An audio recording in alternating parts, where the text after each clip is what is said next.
and call this meeting to order. Our City Council Quarterly Financial Review, Wednesday, October 15th, 2025 at 6:32 p.m. One item on the agenda, it is the financial review. Mr. Marsh. Hi, Shauna. Are we on? We're on. Live from New York City. Crunch too loud. Oh, yeah, speaking of that. Yeah, chew with your mouth closed. All right. First thing I want to do is I want to give you a brief reminder of what the current financials, the taxing percentages and where we are as what I gave at the last city council meeting, just as a refresher quickly so that you will keep that in mind when we start going through the fund balance totals and where every department is. Then I want to go into some discussions on the budget and some of the ideas that I've had kicking around for years. And we talked about it briefly at the last budget approval or the state of the city's financials at the end of last year. And I want to see if there's what your thoughts are as far as forcing certain issues that are now necessary. One of them will be a discussion on the contingency fund, and it came to light, as I mentioned, as far as Rogers was concerned, and they had a disastrous event occur, and they funneled their resolution, or actually their ordinance, for a contingency fund through AML. AML then distributed it to all the municipalities, and they've also given us their recommendation about what your minimum level for a contingency fund should be, and I've got some calculations in here on what that would mean in the 2026 going forward period. So, I don't want to do it like that. First thing I want to show or discuss is the city and the county sales taxes, and you saw that the trend is virtually negative for both as far as meeting the zero growth for the county sales tax. We're fairly close to doing that and achieving that. It's still very low probability. City sales and use tax, it's highly unlikely that we will not only not reach the budgeted amount of 3% growth, it's possible that we won't even achieve a zero growth for the year. So keep that in mind because that affects three critical departments and it also affects the traffic relief bond as well. So we're at 3.81% cumulative decline in growth from the city sales, and we're at 0.87 for the county. As far as the combined is concerned, we're still trending positive. We started in May at a negative 5.34, and we're down to a negative 2.59% combined county and city. This does not include A&P taxes at all. This is just the county and the city. Cumulative, also when I show you the numbers, I have water, thank you though. County and city is what's used, but I can also report on the traffic relief that's factored in this. It's the same percentage decline, cumulative. We talked about the sales tax rebates and what that effect is and what it's had on us for 2025. That's a large reason why the numbers are as bad as they are. It had to do with the February's $115,000 rebate, which is coming right out of our distributions.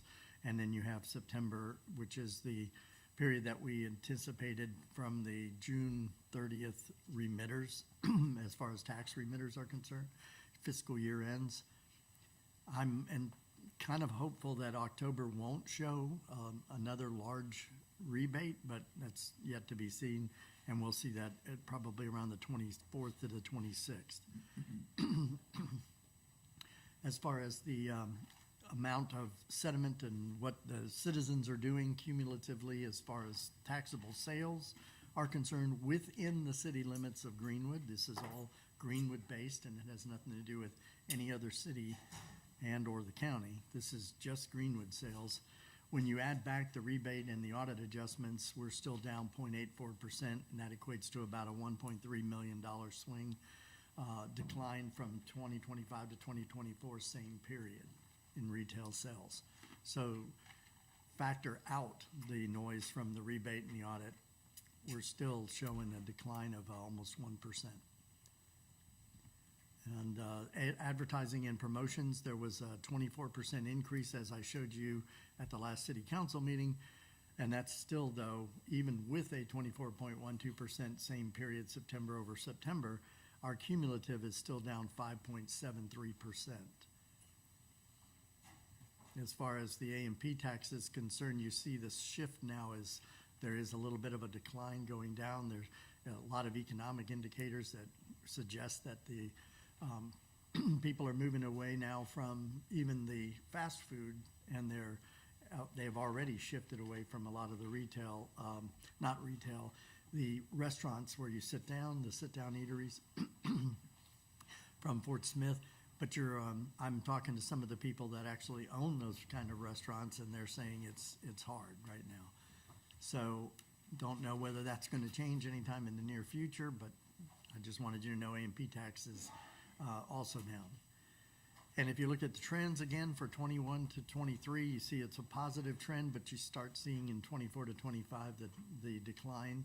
And I also showed that we're looking at about a 79% decline in the number of periods above the trend line versus the number of months below the trend line. We're 76% below the trend line in the last year. Of the last 13 months, 76% of those months were dragging the trend line down. Capital expense-wise, the city has as a whole 31.11% through September in actual capital spend. That's actually fairly good as far as our months, as far as our city history has been on where we are in September. Most of that, though, is made up of the budget from the non-water sewer. You take water sewer out there, the bulk of that 15 million, they're 10 million of it. So 5 million is the city's capital expenditures, and that does include street in that. So you're looking at 45.91% on the non-water sewer related capital projects. Water sewer related, it's 24.31%. So they're making headway too. That's fairly high for what we've seen over the past couple of years. And traffic relief is debt services. This is just capital spend. We've already expended the 5 million on the bond anyway. It's only debt service. This is Fox run from the street department and all the major tangible assets that they are purchasing, trucks and cars and all that. There was 5 million in the budget for non-water related. The rest is their water projects, the rehab to the sewer treatment plant, all those things that are detailed out. If you added water and sewer together, it was 10.8 million. It's about 5 million each. 5.2 and 5.5, I think. So I want to now that you've got an update on that, I want to share with you what came out of I guess that's La Marquis, Texas. I don't know, Marquis. I don't know, but forgive me, town of Texas, if you're watching. I just wanted to kind of reiterate what they have been going through, and I want you to keep this in your mind when you start seeing our trends in our budgeting. The city of La Marquis is reporting that they are currently experiencing a serious financial situation. By the way, this was September, this article came out. What we know, what the Fox News Network in Houston knows, in a post made on social media, the city said, as of now, the city's cash reserves are low. Keep that in mind with what I'm going to show you, with approximately enough to cover about 2 weeks of operations. The post went on to say, while this is concerning, we want to assure you that they are not standing still. City leadership has been working diligently on a plan to stabilize finances and protect essential services. Hope one day we would never get in that situation. What they're saying is, the statement said, this financial strain is a result of two primary issues. Number one, a lack of sufficient revenues coming in. I wonder if we've heard that uttered here. and overspending in key areas over the past years. In short, the city has been spending more than it has been bringing in. These circumstances were not caused by a single event, but rather a pattern that has now come to a head. Recognizing this, we're committed to reversing course through a combination of fiscal responsibility, strategic planning, which we talked about at our last city council meeting, and increased oversight. And that's your job. You're the overseers. As part of that effort, the city has already begun reducing spending. We've taken steps that include freezing certain vacant positions, cutting down on non-essential expenses, which you could say needs and wants there. These cost-saving measures are critical as we work to stretch every dollar while maintaining vital operations. What's next? City officials said in a statement that they will be discussing the situation during the next upcoming city council meeting that's currently underway. According to the release, administration will present a financial recovery plan to city council. This includes a proposed tax adjustment that will allow the city to secure short-term loans to sustain operations until property tax revenues are received in the new year. This step is critical to keeping services running, paying our dedicated staff, and maintaining the quality of life that our community deserves. We understand this news may cause concern, but please know, number one, we have a plan. Number two, we are committed to transparency. And number three, and most importantly, we're committed to you. And that's what I'm avoiding ever having to have to publish for the city of Greenwood, is that right there. Dog is barking. Oh, it's an owl hooting. How did you come across that article? It was on, I get news reliefs on municipalities, and now I'm finding out that there are several other cities across the nation that are in that same boat. So all I wanted to show you is that you can get yourself into that situation by not paying attention to the little things that they say just accumulated over time. A little bit here, a little bit there, a little bit there really has a devastating impact when you collectively look at it. So, going on, I want to now show you the third quarter financial review of all of our funds that we have within the city and what their pattern of spend has been and whether they're meeting their budget. Budget, by the way, is the blue area right here. This is our budget surplus and deficit. That's what each of these departments, and I'm going to show you on each of these three screens, this is what their budget was, and this is what the ending fund balance is budgeted to be. That was on your approved budget. So compare what you're going to see in this column and this column to these two columns, and that'll show you their trend and where they are. Now realize revenue doesn't always come in exactly the same each month, so that's not a predictive indicator. I don't, in the last quarter, I got to get an idea as to how much more revenue are we anticipating in each of these departments. I will share with you that anytime you see a V by a number, that is a bank account that we have set up on our system, but it's called a virtual account or a sub account, and it's not a real account at a bank. It's designed to capture restricted monies that you have restricted by resolution, and it's so that those monies are spent for that restricted purpose.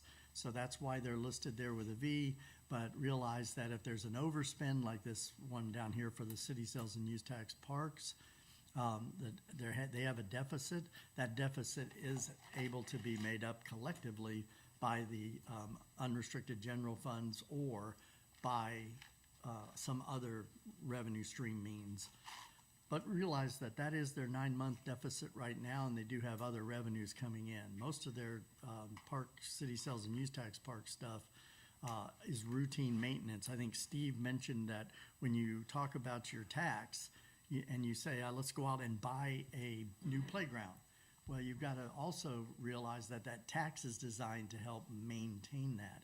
Even though that's somewhat considered operational, it is through the taxing document allowed for that money to be used for it.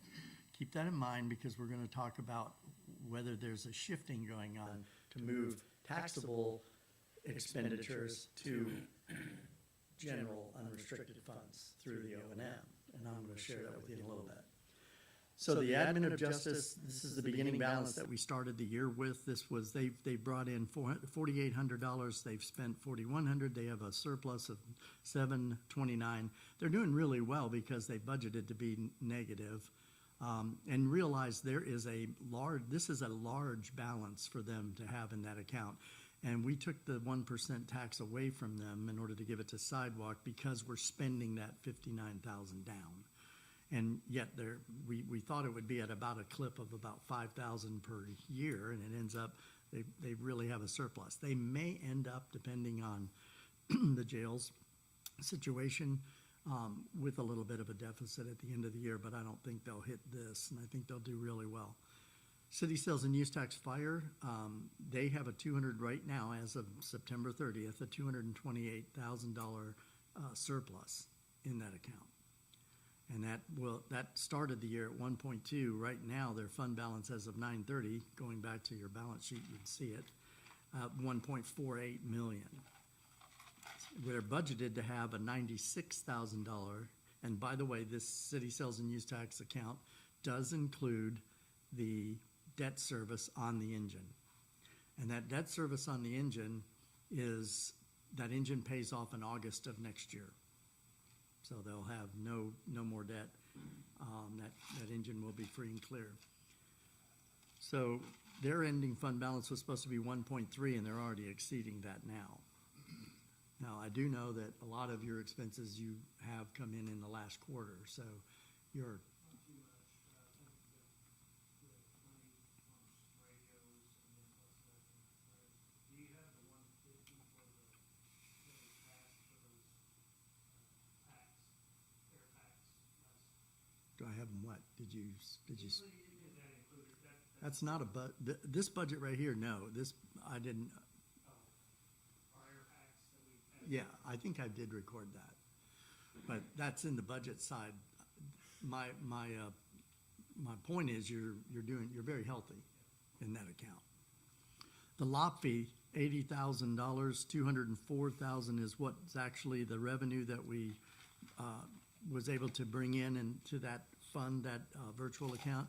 That comes from the actual police and fire. So that money comes directly from the police and fire's cost centers, their O&Ms. And then we've spent $198,000, there's $6,000 out, and the reason that looks like, well, why are you pulling so much out when you're hoarding? You've got a surplus going on.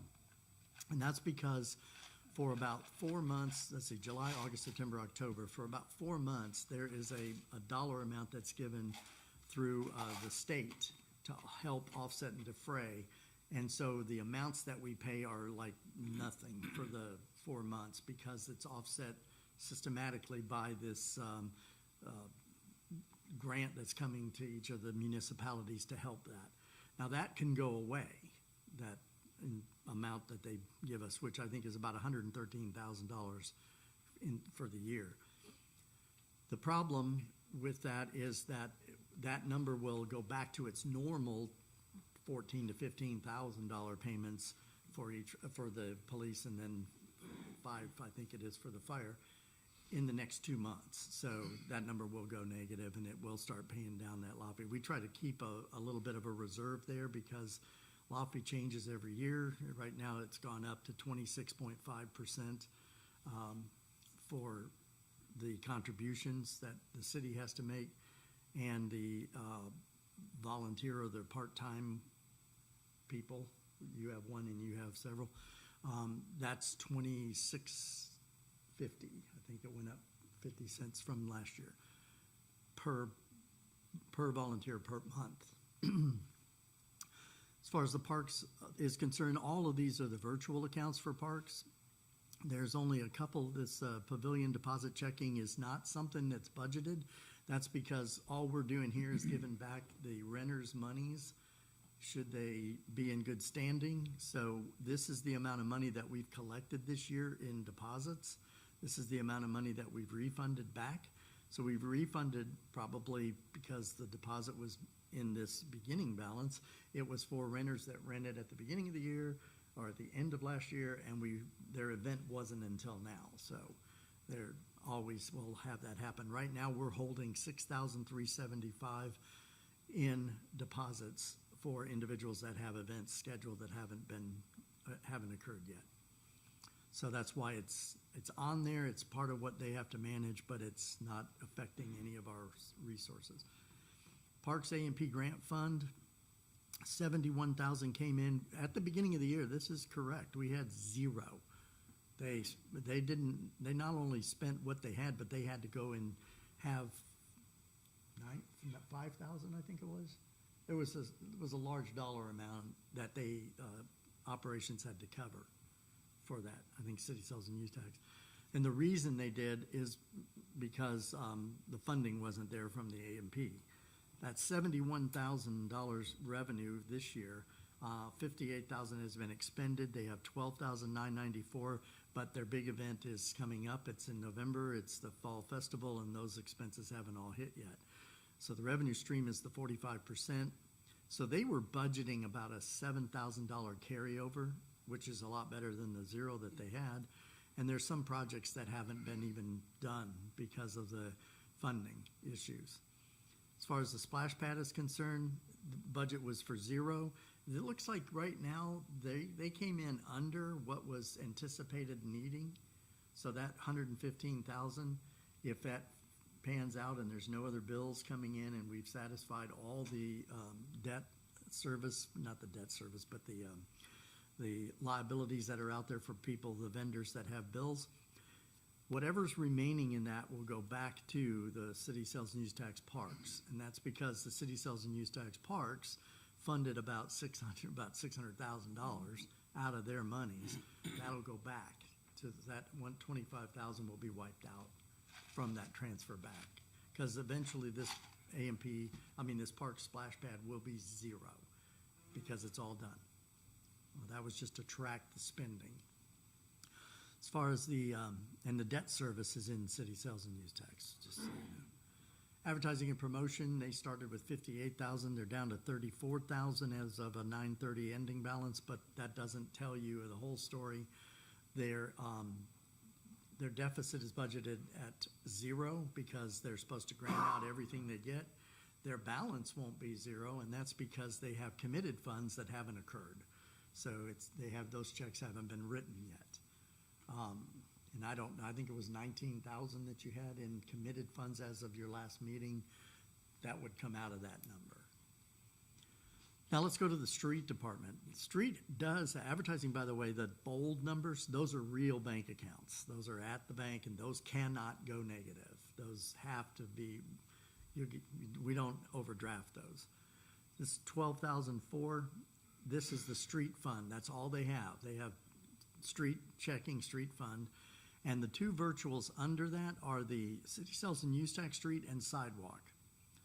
So they have all in, because we separate the sub-account dollar amounts to track spending in those accounts. And we have to do that because that's tax dollars right here, city sales for street. They had at the beginning of the year $4 million all in the street fund, which includes the city sales and use tax street. They have brought in $2 million in revenues for the street department in 9 months, but they spent $3.36 million so far in their 9-month period. That actually brings it to a negative balance in the city sales and use tax street of $1 million. That's going to have to be funded by the actual street department, street O&M, streets checking. The street department's overspent by almost $450,000, just under $500,000.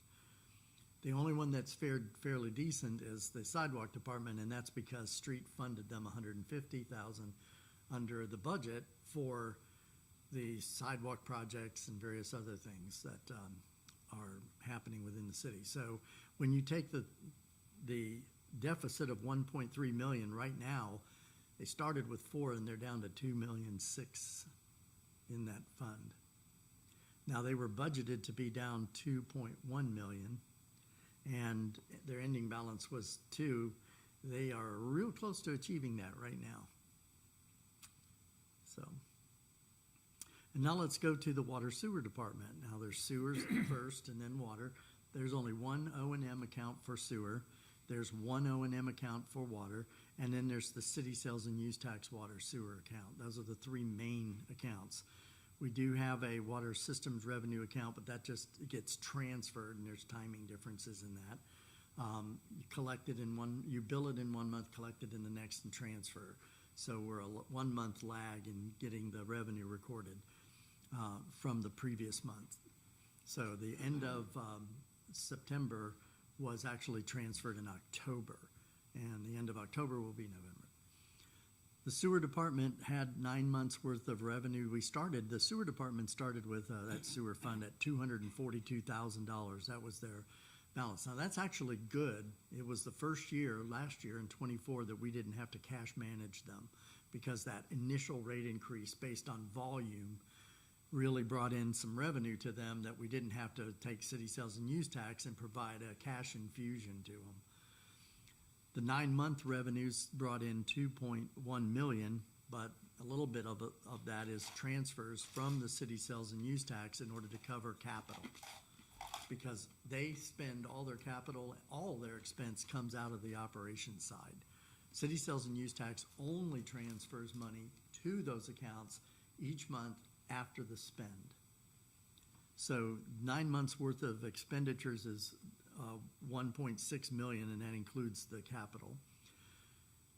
So when you look at the 9 month surplus, it's 506 because the capital's negated by the revenue offsetting the expense. This is totally operations.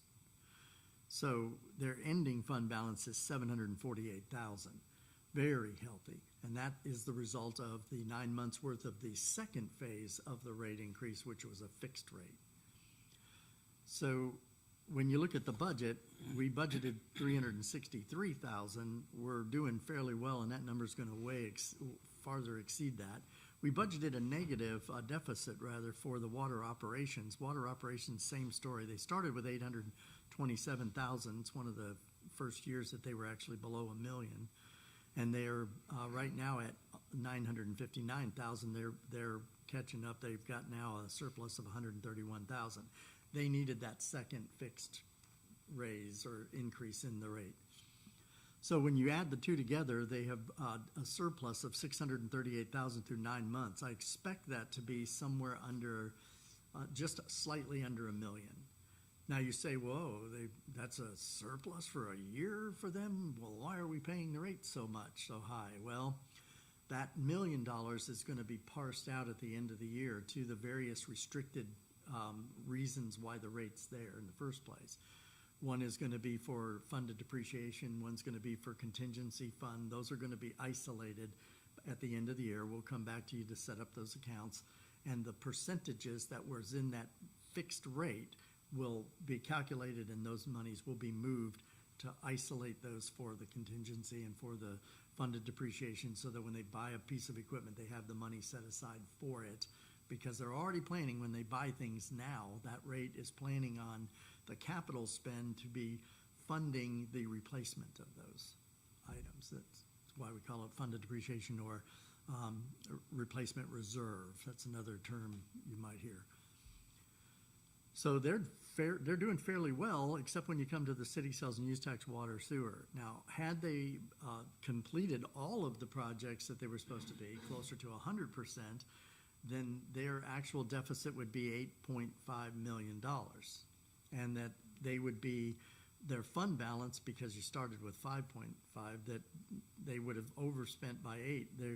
The fund balance would have dipped to less than positive, and that is a real bank account, and you cannot have an overdraft of 1.8 million. I'd hate to see what that service charge would be. But that's why we were looking at the potential. We're managing that, and we're looking at the potential that we have a couple bond agencies that are already clamoring to see what possibly could be done to get a bond in place. Also, so that it could be for betterments and improvements. It would not be isolated to any specific project. It would be like a HELOC for water sewer. Follow what I'm saying? So we do know that they budgeted over a 5-year period initially in the plan for the rate increase, $13 million worth of projects. So that was only through the first couple of years, these projects. So that number's only gonna get worse. Eventually, we're gonna have to pull the trigger and get a bond in here. The good news is, no vote, doesn't have to go out for the citizens to vote, because it's collateralized with the water system's revenue, or it's collateralized with the monies you generate from your rates and from the sale of the services to your customers. The bad news is that the water system, and it's not necessarily bad news, it's purposeful, is that the debt service is bore only by those customers for the service, not by everybody that lives in the city that is not on, let's say, sewer. They only bear it on the water side. So, but, you know, you have well and you have So septic that tank. bond does not have to be approved by the voters. Correct. It's not using tax dollars, it's using revenues. It's called a revenue bond, and it's using revenue solely from the sale of your services. The Sewer and Water Commission could just say, this is what we wanna do. No, they can say that, but it has to come to you, because you're the only ones that can, Like, they can say this is what they wanna do, bring it to us, and then we could Yes. vote on it, and then the bonds be put out. correct. Yes, and I've got 2 proposals ready to go, so, That wouldn't be paid by the sales, their city sales and use tax? It's just the revenue from the sales of water. correct. Now, if we did the city sales and use tax, then you would have to put it out to vote, because that's a tax. Because it's not the water users paying for it, it's everybody at that point. That would be anybody that comes into the city and buys anything Right. would help defray that cost, yes. Yeah. But remember, the betterments and improvements are for the water and sewer systems, which only the customers are using. So the argument's the other way too. Why am I paying for something I don't use? I never will. So I have a well and I have a septic tank. So, just a thought. As far as the general fund, this is where I wanted to go next. The general fund has an unrestricted amount. Now, there's about $4.5 million in the general fund right now, if you were to look at it. That is a live, actual bank account. That is the only one in what you see on the screen that's actually the bank account. But the other side are those virtual accounts that I shared with you first that are restricted. So of that 4.5 million, 2.5 million, almost 2.6, is unrestricted monies. And that goes to cover the departments that are called O&M departments. They don't have restricted monies for this. These departments here, Animal Services, Fire, General and Admin, Parks, Planning and Police, are all funded mostly by your county sales tax, the distribution of which is up to you guys. You're the ones that come up with the percentages that you want to allocate to them to cover their operations. Right now, police, for instance, is 50%, parks is 9%.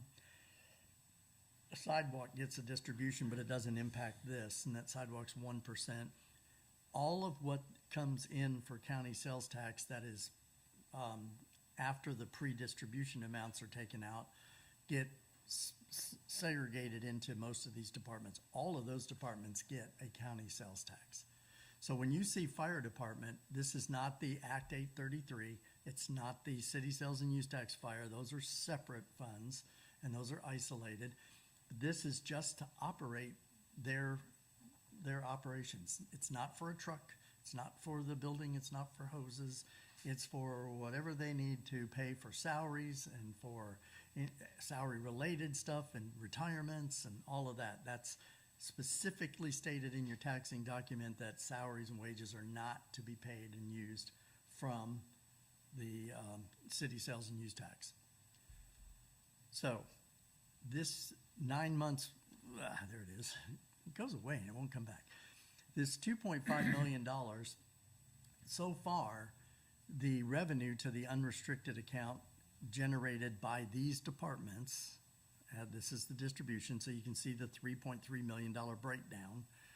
That is the revenue that came in from all 6 of those departments so far this year for 9 months. That's actually pretty good.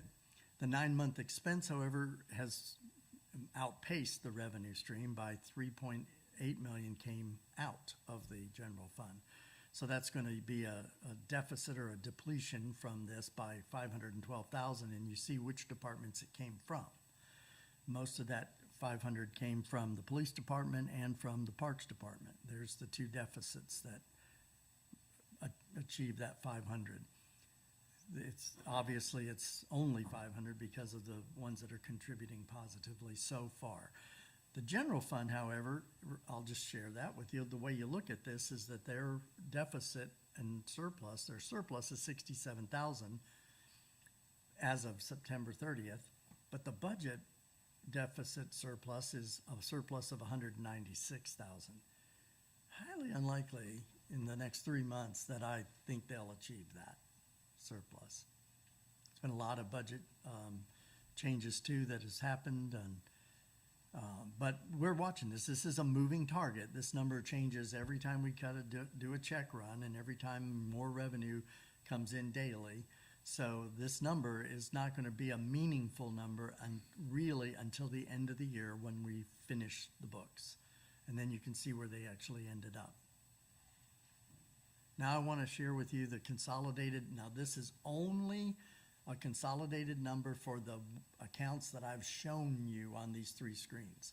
We have another account, payroll, that's not factored in this. I just wanted to show you the operating departments.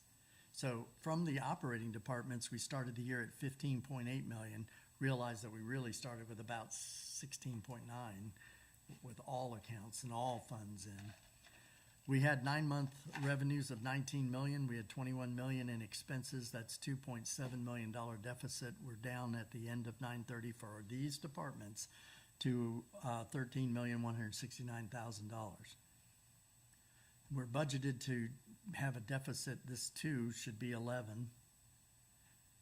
And this ending fund balance would be $4.3 million for the city as a whole. This is not just these accounts, it's all of the three screens you saw, which the largest amount of contributor to that is water sewer. And they're impacting that. But we would be going from 15 million. The budget said if everything happened the way they budgeted, we would have a all-in city funds of $4.3 million. Not a lot you can do with that going forward. You're going to be into debt. All right, so I do want to talk about the police department, though. And I want to share with you what we've been doing unofficially as far as fire, street, and parks all have a city sales and use tax. Police don't. They do not have a city sales and use tax. They had a tax, a quarter of 1% tax, but it was used for their building. And then they thought, well, when that building's done and it's paid off and the bond goes away, we'll just take that quarter and we'll go after it again through a vote to use it for their operations. And then we stepped in and we used it, we kind of like took it away and refunded and refinanced. The good news is his building's paid for, so that's a totally owned asset now. That whole building is paid for, free and clear. But we have a debt that's still out there for the traffic relief. Good news is, as if our taxes still cumulatively increase over the period of the bond, that bond is going to pay off about the same time as the original bond for his building would have paid off. So, and at that point, you could consider going after another full quarter if you wanted to. But what we've been doing is there is franchise taxes that come into the general fund. It is in this unrestricted balance up here. It's in this 9 months worth of revenue. The franchise taxes basically year to year to year is a little over $500,000.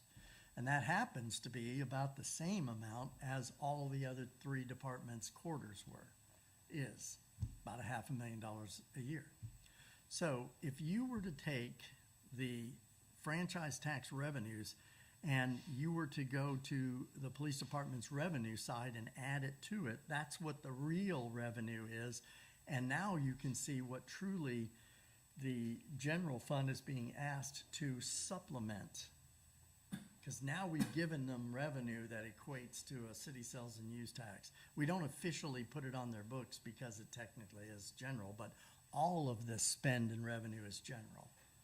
We're just identifying it separately in cost centers. Then you look at the amount of expense they had so far for the 9 months, they're $240,000 in deficit spend right now. They're budgeted to have a deficit spend of 890 plus the 545,000 in revenue that we add back to that. That brings them to a adjusted deficit of 345,000. They're well on their way to achieving that 345,000. And that would have been the budget. That's what the budget that was approved is indicating. Now that 345,000 has to come out of this number. All right, so let's give you the more bad news, if you didn't think it could get worse. Less restricted surplus water sewer. That's the amount that the city council has given back or authorized to be taken out of the general fund unrestricted. Back, that was the surplus that was created from the ARPA money redirected to the salaries of the police department. The federal money that paid the salaries generated $1.2 million. 972 was the first tranche, and that was initially going to be used, as you indicated, to the water sewer. And now you went back and made it official, and you resolved it to be sent to the water sewer. And the reason it hadn't been transferred yet is because we were waiting on they earmarked it for the reload of the utilities for the traffic relief project. And by doing that 972,000, they've actually incurred a little over $1 million so far. I mean, I don't know what your number's gonna be. Yeah, it's about 200,000. Yeah, water has already spent over $1 million on it. So this will help them in making that whole, because that was something that, yes, they put it in their budget, but that's where that money is helping defray that expense.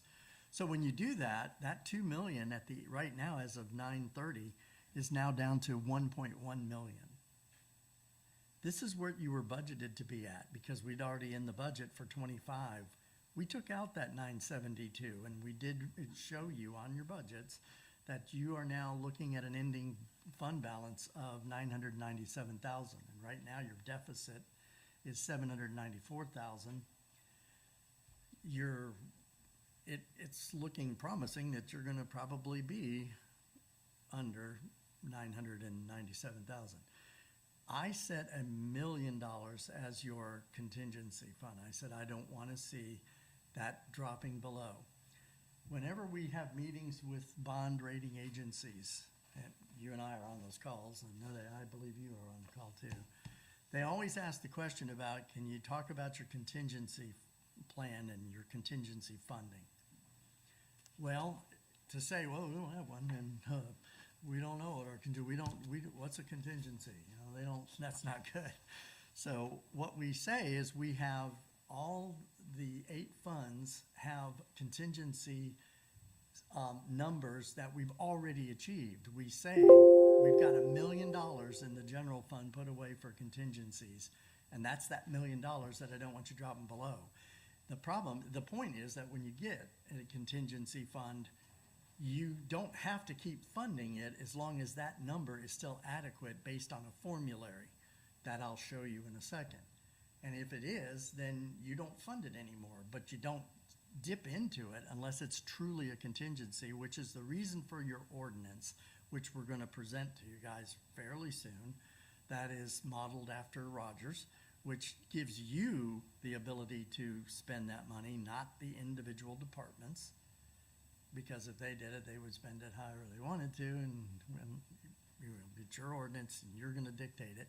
But they would have to, if they do dip into it, they would have to fund it back. They're the ones that are responsible to make it good, bring back.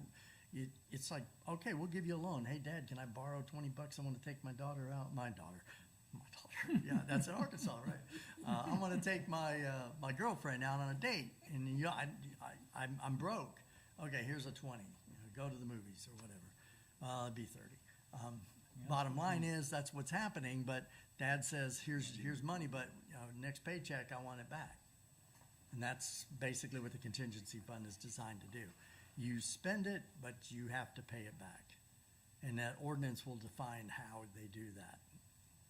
It could be forced on them by a percentage of their revenue from the next year's budget, or it could be however we wanted to design it. So Tom, that 1 million, is that sufficient based on what Rogers is suggesting? Get to that, because I have the calculation. Let's see if it's the next screen. Nope, it's not, but I'll get there, because I'll show it to you now. All right, so there's several different ways contingency funds can be done. There's several things that contingency funds can be done. One is you could do it by department, period, just by department. So the contingency fund for parks, and we would isolate it. This would be how parks is done. You take the annual budget, the expense budget for both parks and city sales and use tax parks, add it together, it's an annual budget of 1.128. The advice that is coming from, or the standard that's coming out of AML and other municipalities, is you either have a target contingency fund of 2 months of the annual expense. That's why we did the average. So 2 months would be 188,000. We'd probably set that recommended contingency at $200,000. Now, that's a nice thing to do, but if they don't have 200,000 sitting around just to put in there and fund it, and we isolate it into a restricted account for contingencies, then you have to decide how are they gonna fund it? How do they build that up, and over how many years or months to get there? And so they would have to come up as directors with a strategic plan to get that amount funded. Once they hit the 200,000, it's tucked away, and they don't, as long as they don't spend it or need it or use it, they don't have to fund it anymore. Okay? Now, there's good and bad to a program like that. What if something happens and they need 300,000 in their contingencies too? So if it was a pooled contingency fund for the 6 accounts that I showed you in, for instance, the general fund, you would take every department's budget.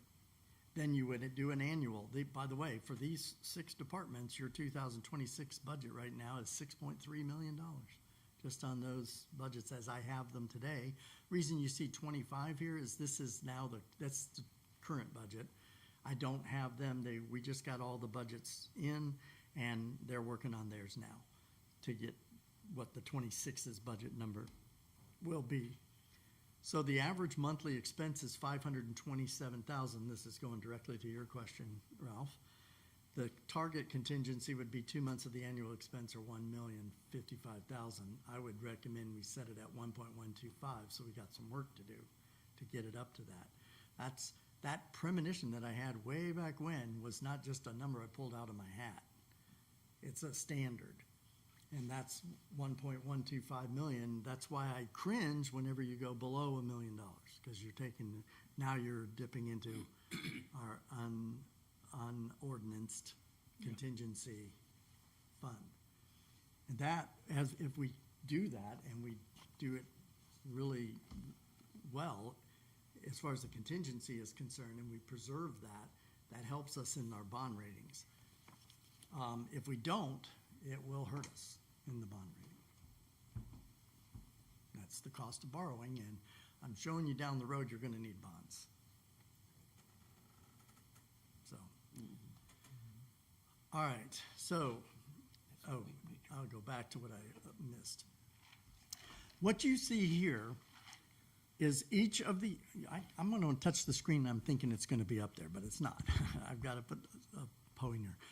So this is 2018, 2019, 2020, 21, 22, 23, 24, 25, and 26. This is the budget for each of those same 6 departments, and deficit or surplus. These obviously red is deficits and black is surpluses.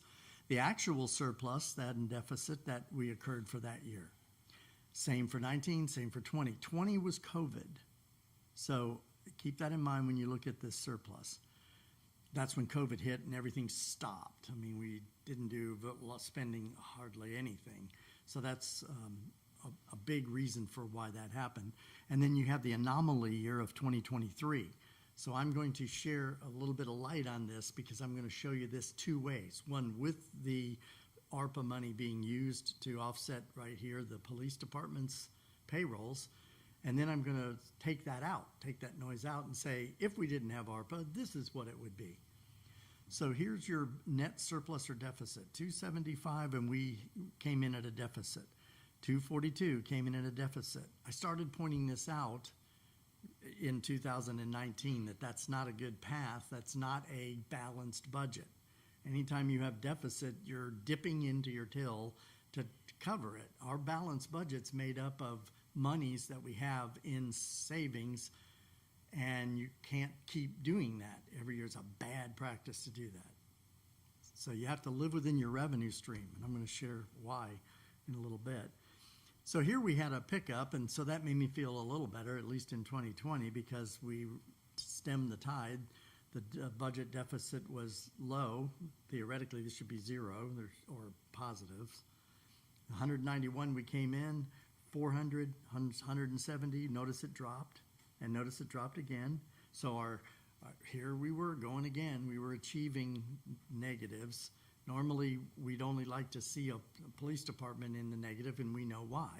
But realize that if I added the 500,000 or 550,000 to this 515, they would have had a surplus. In other words, the funding mechanism that we had unofficially in place for the franchise taxes made them good in that year, for most of these years.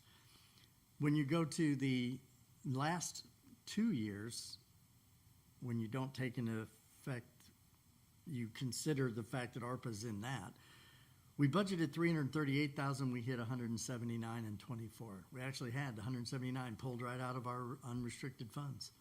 And here we did a deficit budget of 723,000, and we approved it. 696,